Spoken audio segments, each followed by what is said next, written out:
Hi friends, welcome back to my channel.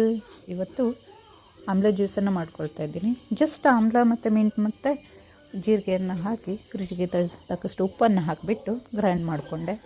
Actually ನನ್ನ ಕೂದಲು ಯಾವುದೇ ರೆಮಿಡೀಸ್ ಏನೇ ಮಾಡಿದರೂ ರಿಕವರ್ ಆಗ್ತಾಯಿಲ್ಲ. ಜಸ್ಟ್ ಇದೊಂದು ಜ್ಯೂಸು ಹೇರ್ ಗ್ರೋತ್ಗೆ ಹೆಲ್ಪ್ ಆಗುತ್ತೆ ಆಮ್ಲ, ಅದರಿಂದ ಮಾಡಿ ಫಾಲೋ ಮಾಡೋಣ ಅಂತ ಹೇಳ್ಕೊಂಡು ನೋಡ್ತಾ ಇದ್ದೀನಿ.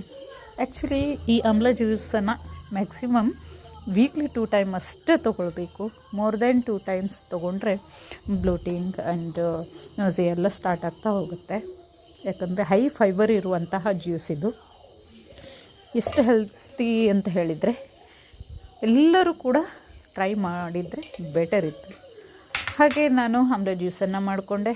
ಈಸಿಯಾಗಿ ನಾರ್ಮಲ್ ಮಿಕ್ಸಿಯಲ್ಲೇ ನಾನು ಮಿಕ್ಸಿ ಮಾಡ್ಕೊಂಡಿದ್ದೀನಿ.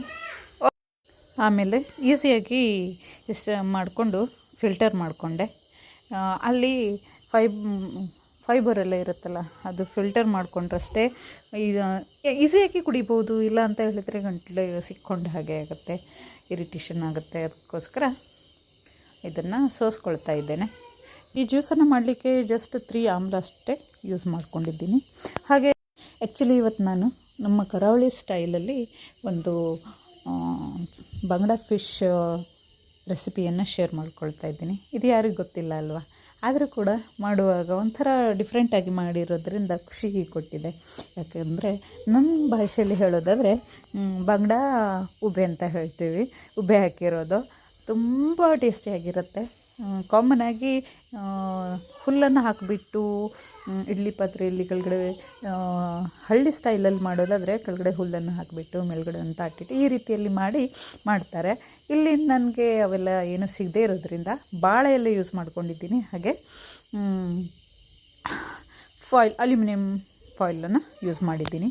ಅದಕ್ಕೆ ಬೇಕಾಗಿರೋ ಮಸಾಲೆ ಇಷ್ಟೇ ನೋಡಿ, ತುಂಬ ಟೇಸ್ಟಿಯಾಗಿ ಬರುತ್ತೆ. ಹುಣಸೆಕಾಯಿ, ಮೆಣಸಿನ್ಕಾಯಿ, ಗಾರ್ಲಿಕ್, ಕೊತ್ತಂಬರಿ ಸೊಪ್ಪು, ಕೊತ್ತಂಬರಿ ಕಾಳು ಮತ್ತು ಸ್ವಲ್ಪ ಟರ್ಮರಿಕ್ ಯೂಸ್ ಮಾಡಿದ್ದೀನಿ. ಹಾಗೆ ಅದಕ್ಕೆ ರುಚಿಗೆ ತಕ್ಕಷ್ಟು ಉಪ್ಪನ್ನು ಹಾಕ್ಕೊಳ್ಳಿ. ನಾನು ಆಮೇಲೆ ಸೇರಿಸ್ಕೊಂಡೆ, ಅದನ್ನು ಇಲ್ಲಿ ಶೇರ್ ಆಗಿಲ್ಲ. ಹಾಗೆ ಅಷ್ಟು ಮಸಾಲೆಯನ್ನು ಗ್ರೈಂಡ್ ಮಾಡಿಕೊಂಡು ಒಂದು ಕಡೆಗೆ ರೆಡಿಯಾಗಿ ಇಟ್ಕೊಂಡಿದ್ದೀನಿ.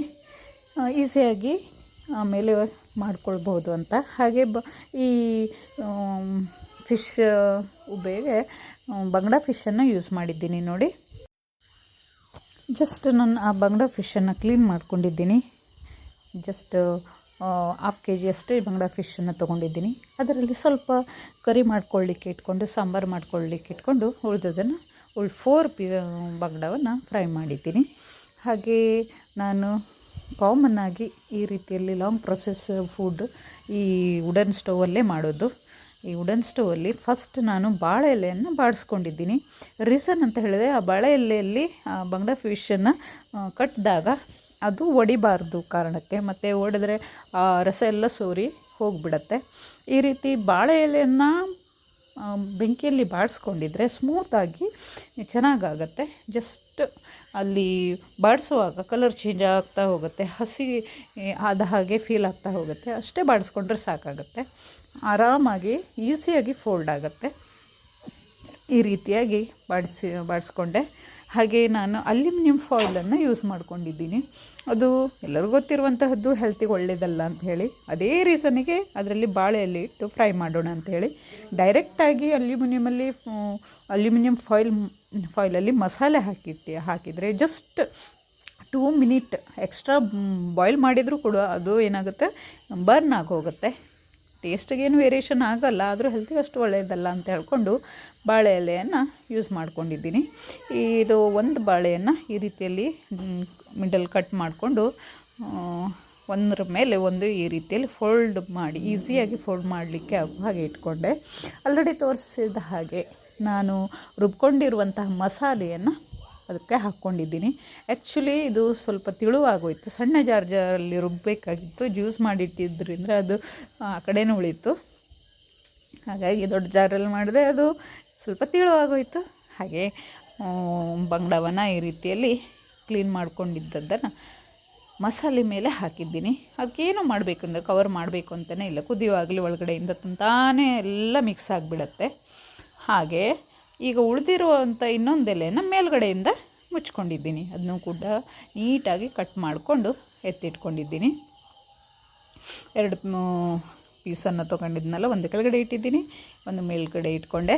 ಫಸ್ಟ್ ನಾನೇನು ಮಾಡಿದೆ, ಒಂದ್ರ ಮೇಲೆ ಒಂದು ಇಟ್ಕೊಂಡಿದ್ದೆ.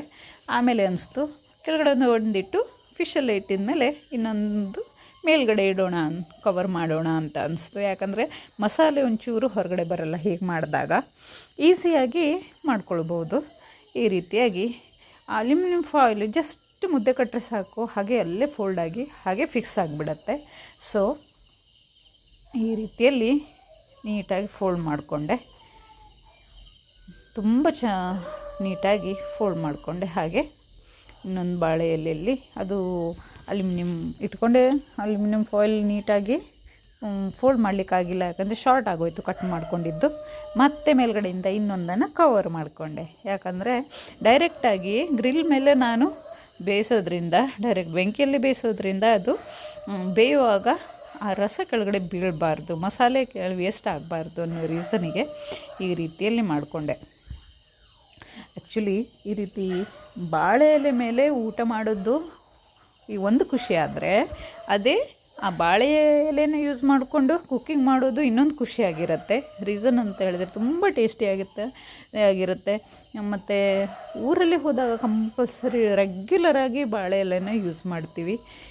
ತುಂಬ ಕಾಮನಾಗಿ ಯಾರಾದರೂ ನಾವು ಈ ರೀತಿ ಮಾಡಿದ್ದೀವಿ ಅಂತ ಹೇಳಿದ್ರೆ ಪಾತ್ರೆ ತೊಳಿಲಿಕ್ಕೆ ಲೇಸಿಯಾಗಿ ಹೀಗೆ ಮಾಡ್ತಾರೆ ಅಂತ ತಿಳ್ಕೊಳ್ತಾರೆ.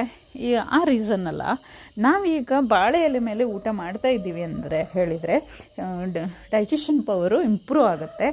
ರೀಸನ್ ಅಂತ ಹೇಳಿದರೆ, ನಾವು ಬಾಳೆ ಎಲೆ ಮೇಲೆ ಬಿಸಿಯಾದ ಪದಾರ್ಥ ಹಾಕಿದ ತಕ್ಷಣ ಅದು ಆ ಸತ್ವ ಎಲ್ಲ ಹೀರ್ಕೊಳ್ಳುತ್ತೆ. ಅದು ನಮ್ಮ ದೇಹಕ್ಕೆ ಹೋದಾಗ ಅದು ತುಂಬ ಚೆನ್ನಾಗಿ ವರ್ಕ್ ಆಗುತ್ತೆ. ಅದರ ಸಲುವಾಗಿ ಡೈಜೆಷನ್ ಪವರು ಇಂಪ್ರೂವ್ ಆಗುತ್ತೆ, ಹೆಲ್ತಿಗೆ ತುಂಬ ಒಳ್ಳೆಯದನ್ನೋ ರೀಸನ್ ಇದೇ ಆಗಿದೆ. ಹಾಗೆ ನೀಟಾಗಿ ಈ ರೀತಿಯಲ್ಲಿ ಫೋಲ್ಡ್ ಮಾಡಿಕೊಂಡು ರೆಡಿ ಮಾಡಿಕೊಂಡೆ. ಯಾವುದೇ ಸೈಡಲ್ಲೂ ಸೋರ್ದ ಹಾಗೆ ಲಾಕ್ ಮಾಡಿಕೊಂಡೆ. ಆಮೇಲೆ ನೀಟಾಗಿ ಆಲ್ರೆಡಿ ನಾನು ವುಡನ್ ಸ್ಟೋವ್ಗೆ ಆನ್ ಮಾಡಿ ಇಟ್ಟಿದ್ದೀನಿ. ಬೆಂಕಿ ಒಂದು ಕಡೆಗೆ ಹಚ್ಕೊಂಡು ರೆಡಿ ಮಾಡಿ ಇಟ್ಕೊಂಡಿದ್ದೀನಿ. ಹಾಗೆ ಅದನ್ನು ನೆಟ್ ಈ ಗ್ರಿಲ್ ಟೈಪಲ್ಲಿ ಇದೆಯಲ್ಲ, ಇದರಲ್ಲಿ ಆಲ್ರೆಡಿ ಇದರಲ್ಲಿ ಬೇಯಿಸ್ಕೊಳ್ತಾ ಇದ್ದೇನೆ. ಆಲ್ರೆಡಿ ನಾನು ಮಾರ್ನಿಂಗ್ ಬೇರೆ ಕುಕ್ಕಿಂಗ್ ಮಾಡಿರೋದ್ರಿಂದ ಸ್ವಲ್ಪ ಬೆಂಕಿ ಕೂಡ ಇತ್ತು. ಹಾಗೆ ಡೈರೆಕ್ಟಾಗಿ 2 ಕಟ್ಟಿಗೆಯನ್ನು ಸೇರಿಸ್ಕೊಬಿಟ್ಟು ಲೋ ಫ್ಲೇಮಲ್ಲೇ ನಾನು ಇದನ್ನು ಬೇಯಿಸ್ಕೊಂಡೆ. ಯಾವುದೇ ಇದು ಕಾಮನ್ ಆಗಿ ಗೊತ್ತಿರುವಂಥದ್ದು, ಯಾವುದೇ ಆಹಾರನೂ ಕೂಡ ಲೋ ಫ್ಲೇಮಲ್ಲಿ ಮಾಡಿದಷ್ಟು ಹೆಚ್ಚು ರುಚಿ ಇರುತ್ತೆ. ಅದ್ರ ಸಲುವಾಗಿ ಆದಷ್ಟು ಲೋ ಫ್ಲೇಮಲ್ಲಿ ಮಾಡ್ಕೋಬೇಕು. ಆದರೆ ಯಾರಿಗೆ ಟೈಮ್ ಇದೆ ಹೇಳಿ, ಅದು ಟೈಮ್ ಇದ್ದಾಗ ಮಾಡ್ಕೊಳ್ತಾ ಇರಬೇಕಷ್ಟೆ.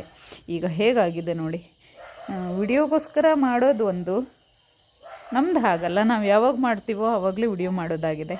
ರೀಸನ್ ಇಷ್ಟೇ, ಒಂದು ಚಾನೆಲ್ 300 ವೀಡಿಯೋಸ್ ಮಾಡಿ ಅಷ್ಟೇ ನೀಟಾಗಿ ಮಾಡಿದ್ದು ಡಿಲೀಟ್ ಆಗಿ ಹೋಯಿತು, ಹೈಡ್ ಆಗಿದೆ. ನೋಡೋಣ ರಿಕವರ್ ಆಗುತ್ತೇನೋ ಅಂತ ಹೇಳ್ಕೊಂಡು ಅಪೀಲ್ ಮಾಡಿದ್ದೀನಿ. ಸಿಕ್ಕಿದರೆ ನನ್ನ ಪುಣ್ಯ. ಆ ವಿಡಿಯೋ ತುಂಬ ಚೆನ್ನಾಗಿರೋದು ವಿಡಿಯೋಸ್ ಇದ್ದು, ಅದಕ್ಕೆ ಬೇಜಾರು ಅನಿಸುತ್ತೆ. ಈಗ ನೋಡಿ, ಒಂದು ಸೈಡ್ ಬೆಂದಿದೆ, ಈಗ ಉಲ್ಟ ಹಾಕಬೇಕು. ಅದನ್ನು ಈ ರೀತಿ ಮಾಡಿಕೊಂಡು ಉಲ್ಟಾ ಹಾಕ್ತಾಯಿದ್ದೀನಿ. ರೀಸನ್ ಅಂತ ಹೇಳಿದರೆ ಸುಡುತ್ತೆ, ಇಲ್ಲಾಂದರೆ ಒಂಚೂರು ಅಲ್ಯೂಮಿನಿಯಂ ಫಾಯಿಲ್ ಹರಿದು ಬಿಟ್ಟರೆ ಪೂರ ಲೀಕ್ ಆಗಿಬಿಡುತ್ತೆ ಅನ್ನೋ ರೀಸನಿಗೆ. ಸ್ವಲ್ಪ ಸ್ಟಫಿ ಆಗಿರುತ್ತೆ, ಆದರೂ ಕೂಡ ಬೈ ಮಿಸ್ಟೇಕಾಗಿ ಲೀಕ್ ಆಗಿಬಿಟ್ರೆ ಅಂಥೇಳಿ ಇನ್ನೊಂದು ಸೈಡು ಕೂಡ ಚೆನ್ನಾಗಿ ಬೇಯಿಸ್ಕೊಂಡೆ. ಅದು ಕೂಡ ಲೋ ಫ್ಲೇಮು 10 to 15 ಮಿನಿಟ್ ಸಾಕು ಇದು ಬೇಯಲಿಕ್ಕೆ. ಆಮೇಲೆ ಹೇಗಾಗಿದೆ ಅಂತ ನೋಡೋಣ ಅಂತ ಹೇಳ್ಕೊಂಡು, ಮಸಾಲೆ ಕಾಮನಾಗಿ ಫ್ರೈ ಮಾಡೋ ಮಸಾಲೆನೇ ಆಗಿರುತ್ತೆ ಅದಕ್ಕೆ ಬಳಸುವಂಥದ್ದು, ತುಂಬ ಟೇಸ್ಟಿಯಾಗಿರುತ್ತೆ. ಆದರೆ ಈ ಬಾಳೆ ಎಲೆ ಹಾಕಿ ಮಾಡಿರೋದ್ರಿಂದ ಅದು ರುಚಿ ಜಾಸ್ತಿ ಆಗಿರುತ್ತಲ್ಲ, ಅದು ಸಲುವಾಗಿ ಹೇಗಾಗಿದೆ ಅಂತ ಟೆಸ್ಟ್ ಮಾಡೋಣ ಅಂತ ಹೇಳ್ಕೊಂಡು ಮನೆಯವ್ರ ಹತ್ರ ಮಸಾಲೆ ಟೇಸ್ಟ್ ಮಾಡಲಿಕ್ಕೆ ಕೇಳಿದೆ. ಅವ್ರಿಗೆ ತುಂಬ ಇಷ್ಟ ಆಯಿತು. ಕಾಮನಾಗಿ ಅವರಿಗೆ ಈ ರೀತಿ ಡಿಶಸ್ ಎಲ್ಲ ತುಂಬ ಇಷ್ಟಪಡ್ತಾರೆ. ಅದೇ ಜೊತೆಗೆ ಫಿಶ್ ಲಿವರ್ ದೋಸೆನೂ ಕೂಡ ಮಾಡಿದ್ದೆ. ತುಂಬ ಹಾಗೆ ಫಿಶ್ ಸುಕ್ಕನೂ ಕೂಡ ಮಾಡಿಕೊಂಡಿದ್ದೆ. ಸ್ವಲ್ಪ ಮಗಳು ತಿಂತಾಳೇನೋ ಅಂತ ಹೇಳ್ಕೊಂಡು ಅವಳಿಗೆ ಎಲ್ಲಕ್ಕಿಂತ ಹೆಚ್ಚು ಇಷ್ಟ ಆಗಿರೋದು ಫಿಶ್ ಲಿವರ್ ದೋಸೆ ಆಯಿತು. ಫಿಶ್ಶು ಇಷ್ಟಪಡ್ತಾಳೆ. ಹಾಗೆ ಆ ಮಸಾಲ ಅಂದರೆ ತುಂಬ ಇಷ್ಟ, ಹಾಗಾಗಿ ತುಂಬ ಇಷ್ಟಪಟ್ಟು ತಿಂತಾಳೆ. ಹಾಗೆಯೇ ಊಟಕ್ಕೆ ರೆಡಿ ಮಾಡ್ಕೊಂಡ್ವಿ. ಯಾರಿಗೆಲ್ಲ ಈ ವಿಡಿಯೋ ಯೂಸ್ಫುಲ್ ಅನಿಸ್ತು ಮತ್ತು ಯಾರಿಗೆಲ್ಲ ಇಷ್ಟ ಆಯಿತು ಒಂದು ಲೈಕ್, ಶೇರ್ ಆ್ಯಂಡ್ ಸಬ್ಸ್ಕ್ರೈಬ್.